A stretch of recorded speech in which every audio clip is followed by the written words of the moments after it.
الرحمن الرحيم الحمد لله رب العالمين الرحمن الرحيم مالك يوم الدين إياك نعبد وإياك نستعين اهدنا الصراط المستقيم صراط الذين أنعمت عليهم غير المغضوب عليهم ولا الضالين اللهم صل على محمد وآل محمد.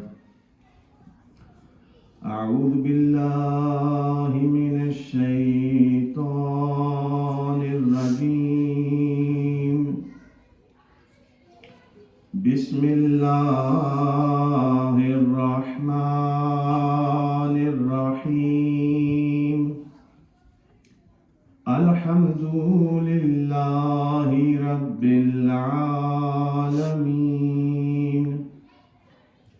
والصلاة والسلام على سيد الأولين والآخرين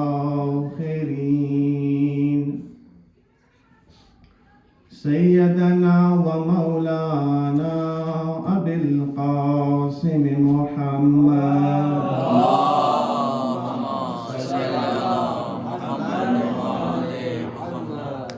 والصلاة والسلام على آله الطيبين الطاهرين المعصومين المنتجبين المظلومين خصوصا على سيد الشهداء الذي قتل عطشانا في أرض كربلاء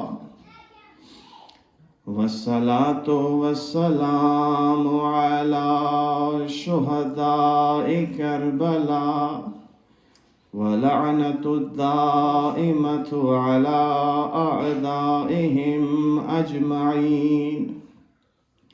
أما بعد فقد قال الله تبارك وتعالى في كتابه المجيد والفرقان الحميد وقوله الحق وهو أصدق القائلين. بسم الله الرحمن الرحيم.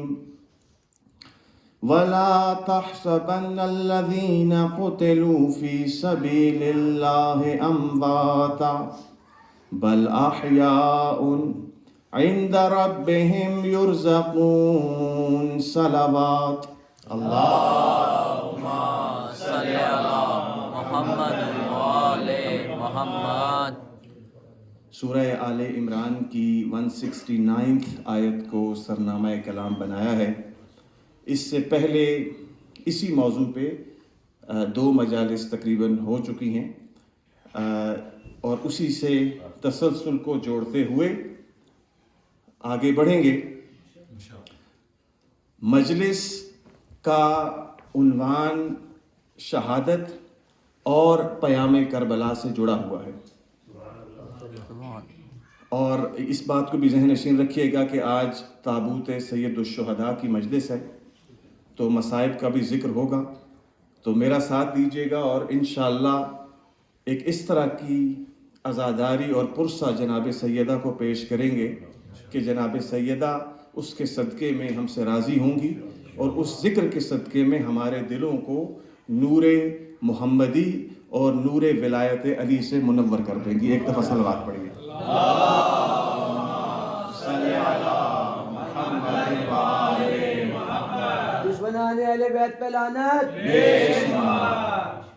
تو ذکر اللہ قرآن میں ذکر کر رہا ہے متعدد آیات میں. اسی موضوع پہ اللہ نے بار بار یہ کہا ہے کہ یہ گمان نہ کرنا ولا تحسبن الذین قتلوا، جو لوگ اللہ کی راہ میں فی سبیل اللہ اپنی جان کا نذرانہ پیش کر چکے ہیں، یہ گمان نہ کرنا کہ وہ لوگ میت ہو چکے ہیں، یعنی وہ لوگ فنا ہو چکے ہیں، بلکہ وہ ظاہری طور پر بھی زندہ ہیں اور اللہ کے ہاں سے رزق پاتے ہیں. تو چند مطالب اس ضمن میں عرض کروں گا کہ آخر شہادت کی موت زندگی یا زندگانی جاوید کی کس طرح نشاندہی کرتی ہے. اگر مشکل لفظ بولوں تو بتا دیجیے گا، میں کوشش کرتا ہوں آسان بولوں، کیونکہ میں یا انگلش بولتا ہوں یا اردو بولتا ہوں تو پھر بالکل اردو بولتا ہوں، تو کوشش کروں گا کہ آسان لفظ سے بولوں. یعنی کہ خدا کا ارشاد ہے کہ جو لوگ اللہ کی راہ میں اپنی جان کو قربان کر دیتے ہیں ان کو موت نہ کہنا، یہ نہ کہنا کہ وہ دنیا سے چلے گئے اور اب وہ دنیا میں موجود نہیں ہیں. اللہ نے کہا کہ وہ موجود بھی ہیں، بلکہ اللہ ان کے رزق کا انتظام بھی کر رہا ہے. سوال یہ پیدا ہوتا ہے کہ اگر ہم اس بات کا عقیدہ رکھتے ہیں کہ وہ ظاہری طور پر زندہ ہیں تو اس کے لیے بھی ہمیں کوئی نہ کوئی ثبوت چاہیے، اور اس چیز کے لیے بھی ثبوت چاہیے کہ وہ روحانی طور پر زندہ ہیں. ایک مطلب کی طرف اشارہ کرتا ہوں کہ روحانی طور پہ ایک شہید کس طرح زندہ ہوتا ہے. شہید جب اپنی جان کا نذرانہ پیش کرتا ہے تو اس کے پیچھے ایک مقصد ہوتا ہے. وہ مقصد اگر الہی مقصد نہ ہوگا تو اس کو رتبہ شہادت نہیں ملے گی، بلکہ وہ مر جائے گا، فنا ہو جائے گا. اگر کسی شہید کے اوپر شہادت کا ہونا ثابت ہو جائے، یعنی کہ یہ ثابت ہو چکا کہ اس نے راہ خدا میں اپنی جان دی ہے، تو اب یہ ممکن نہیں ہے کہ وہ موت کہلائے یا وہ مرا ہوا کہلائے، بلکہ وہ زندہ ہے. اگر اس کے روحانی مفہوم کی طرف توجہ دیں تو ایک بات آپ کے سامنے آئے گی. یعنی وہ بات آپ کے سامنے اس طرح آئے گی کہ ایک شخص تھا جو راہ خدا میں چلا، راہ خدا میں چلتے ہوئے ایک مقصدیت، ایک مقصد، ایک ہدف اس کے دل میں تھا، جس ہدف کی شمع کو وہ لے کر آگے بڑھ رہا تھا. چاہتا تھا کہ اس ہدف کو جو الہی ہدف ہے، چاہے وہ ہدف کوئی بھی ہو، اس نے اس ہدف تک پہنچنا تھا. اس رستے پہ اس نے اپنا سفر شروع کیا. چلتے چلتے وہ ایک ایسے مرحلے پہ پہنچا کہ جہاں پر وہ اپنی جان کی تاب نہ لا سکا اور وہ اللہ کی راہ میں شہید ہو گیا. اب ہوا کیا کہ اس کی شہادت سے اس ایک انسان کی شہادت سے وہ شخص تو دنیا سے جاں بحق ہو گیا، لیکن کیونکہ اس کی مقصدیت الہی مقصد سے جڑی ہوئی تھی تو اس نے معاشرے میں ایک ایسی روح پھونک دی کہ اب وہ دنیا سے تو چلا گیا، لیکن اس کا مقصد لوگوں کے دلوں میں آج تک اجاگر ہے. یعنی ایک موت نے ایک پورے معاشرے کے اندر ایک نئی روح کو پھونک دیا، اور اب وہ روح اس معاشرے کے اندر موجود ہے. اب جہاں وہ اکیلا کھڑا ہوا ایک شمع کو لے کر اپنے دل کو دھڑکا رہا تھا، اب اس کی دھڑکنیں اس پورے معاشرے میں اس کی دل کی دھڑکنیں سنائی دے رہی ہیں. لہٰذا اس ایک شخص نے احیاء معاشرہ کر دی، اس نے اس معاشرے کو زندگی دے دی. اب اس کا دل بہت سارے نفوس میں دھڑک رہا ہے، وہ اکیلا نہیں ہے. قرآن میں ایک اور جگہ پر سورہ مائدہ میں خدا کا ارشاد ہوتا ہے. صلوات پڑھیں تو میں آیت کی تلاوت فرماؤں.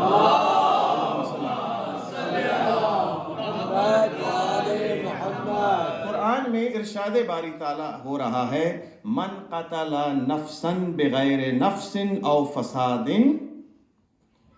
من قتل نفسا، جس شخص نے ایک شخص کو قتل کیا بغیر اس کے کہ اس کا قصاص لے رہا ہو، او فساد فی الارض، یا اس وجہ سے اس نے قتل نہ کیا ہو کہ وہ فسادی تھا زمین پر، اس نے کیا کیا؟ کأنما قتل الناس جميعا. اس کا مطلب یہ ہوا، قرآن کہہ رہا ہے کہ اس نے ایک شخص کو جو قتل کیا، اس نے پورے انسانیت کو قتل کیا. یہاں مومنین کا ذکر نہیں ہو رہا. اللہ نے کہا قتل الناس جميعا، یعنی اس نے تمام انسانوں کا قتل کر دیا. اور اس کے بعد فوراً اللہ کہتا ہے وَمَنْ أَحْيَاهَا أَحْيَا النَّاسَ جَمِيعًا، لیکن اگر اس نے زندگی بخش دی کسی ایک شخص کو تو یہ نہ کہنا کہ اس نے ایک شخص کی ہدایت کر دی، بلکہ یہ کہنا کہ اس نے تمام انسانیت کو ہدایت کی راہ پر گامزن کر دیا. قرآن میں اس بات کا صریحاً تذکرہ آپ کے سامنے موجود ہے کہ جس نے ایک کی ہدایت کی اس نے تمام انسانیت کی ہدایت کر دی. اب یہاں سے اپنے موضوع کو اگر ہم جوڑیں مقصد کربلا اور مقصد حسین کی طرف، ایک دفعہ ان کی ذات پہ صلوات پڑھیے گا.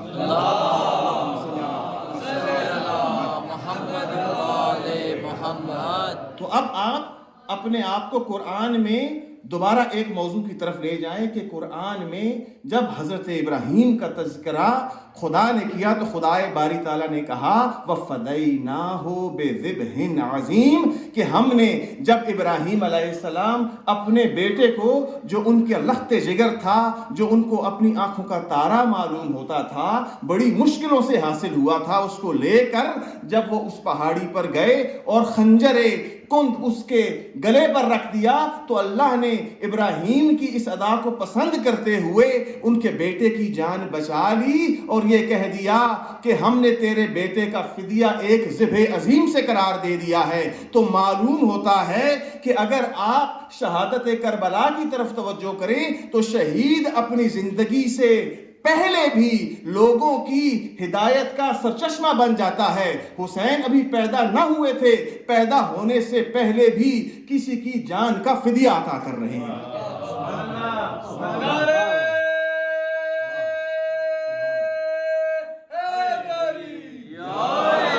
اگر یہ موضوع آپ کو عجیب لگے تو اس پہ بڑی بحث ہو سکتی ہے اور اس پہ بہت ساری مثالیں آپ کو ملیں گی۔ اس کی ایک مشہور مثال کہ جب آدم و حوا الگ ہو گئے تو انہوں نے کس کا واسطہ دیا؟ حسینی کا تو واسطہ دیا، یا محمود بحق محمد، یا اعلیٰ بحق علی، یا فاطر السماوات بحق فاطمہ سلام اللہ علیہ صلوات پڑھیے۔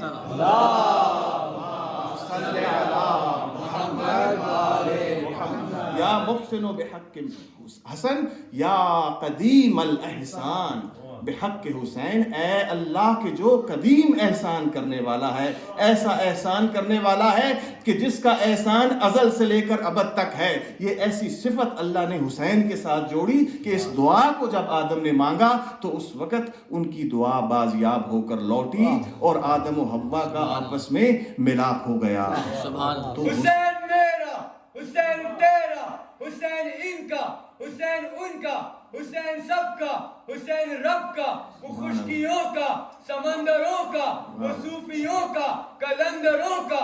حسین گرنا شہید ہوتا تو آج گھر گھر یزید ہوتا۔ نبی کی سنت آیا نہ ہوتی، خدا کے گھر میں اذان نہ ہوتی۔ نعرہ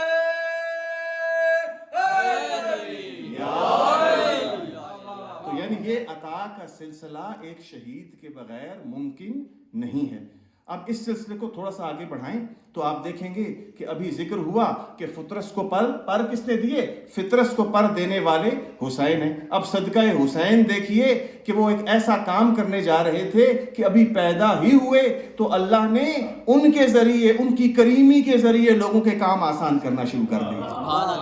اب فطرس جبرائیل اتر رہے ہیں، اترتے اترتے رستے میں ایک فرشتے کو دیکھتے ہیں، پر کٹا ہے۔ کہا کہاں جا رہے ہو؟ کہا کہ میں جا رہا ہوں حسین کی ایک ایسی خوشخبری دینے کے لیے، اس سے ملنے کے لیے جا رہا ہوں۔ کہا مجھے بھی ساتھ لے چلو۔ اب جبرائیل اٹھا کے فطرس کو جب لے آئے، لے کر جب حسین کی بارگاہ میں پہنچے، اس سے پہلے کہ فطرس اپنی کوئی عرض پیش کرتا، حسین کے صدقے میں اللہ نے قبول فرمایا کہ فطرس کو پر مل جائیں۔ اور ایک روایت کے مطابق اگر آپ نے نہ سنا ہو تو فطرس نے یہ بھی کہا کہ مولا حسین، کیونکہ یہ پر اب آپ کے عطا کردہ ہیں تو اب جو شخص بھی میری زیارت کو کربلا آئے گا اور آپ کو سلام دے گا، چاہے وہ کہیں پر بھی ہو، تو میں اپنے ان پروں کے ذریعے ان مومنین کا سلام لے کر آپ کی بارگاہ میں آیا کروں گا۔